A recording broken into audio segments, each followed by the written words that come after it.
Hello little minions, it's me, Beau. Today you are experiencing along with me my first impressions of this travel dolly.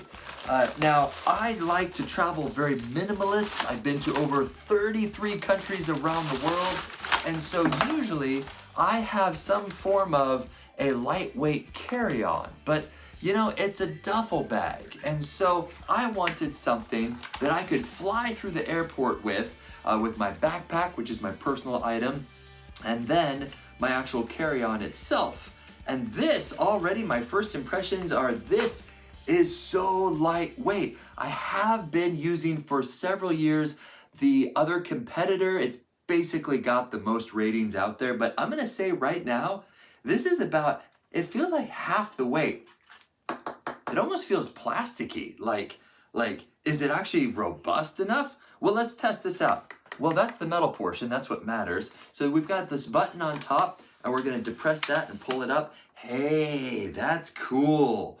Oh, and that's not going anywhere either. Okay, so the other thing is the bungee cords. On the other one, the bungee cords are always slipping off. And that's interesting. They kind of tie them together like so. So I would have a backpack or a bag of some kind, and I would wrap it around like this, and then I could put that there and around there, and let's go ahead and pull that. Oh, we don't want to fold it. We actually want to have it out like that. Interesting. Okay, so I am 6'2" and I'm fairly lanky, and I'm gonna say right now that these, you kind of have to walk with little steps, because with my long legs, as I'm pulling, usually my heels kind of kick the back as I'm going along. But boy, these are smooth, really smooth.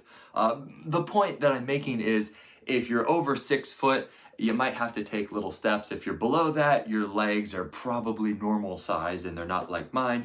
And as you're pulling this along, you're probably not gonna kick this with your heels. But again, I've been to a lot of airports and I've been running through them. But this right here, I would say, is absolutely going to be my go-to because it is so lightweight. I can wrap it up and I can essentially slip that right into my backpack. And so it's very important that you don't take wheelie luggage with you to some atypical countries, such as Jordan, for example. I was just there. And if you've ever walked along the streets of some of these countries, the sidewalks aren't just one straight long line. They're going up and down with these undulations, and there are curbs everywhere. Or if you go to Europe, they have cobblestones everywhere. And when you have rolly luggage, you hear da da da da da da da da da da.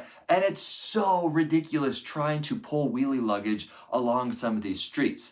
However, don't you wish that you would have a duffel bag that you could slip on your back, walk through the airport, or if it's nice and smooth through the airport, convert that duffel bag into wheelie luggage. And that's exactly what this does right here. It converts your duffel bag into wheelie luggage. But you could then slip this in and then convert it back to a duffel bag and hop on the back of a motorcycle in Sierra Leone, West Africa, and you're 100% good to go. So this is absolutely gonna be my go-to. Man, this is lightweight, like surprisingly lightweight. The other one is like, you know, rated up to 110 pounds or something like that. I'm not carrying 110 pounds worth of luggage. It sounds really good, but believe me, the other one is way too heavy. This is really lightweight. Well done, Samsonite. You actually thought about the weight here. Well done, well done.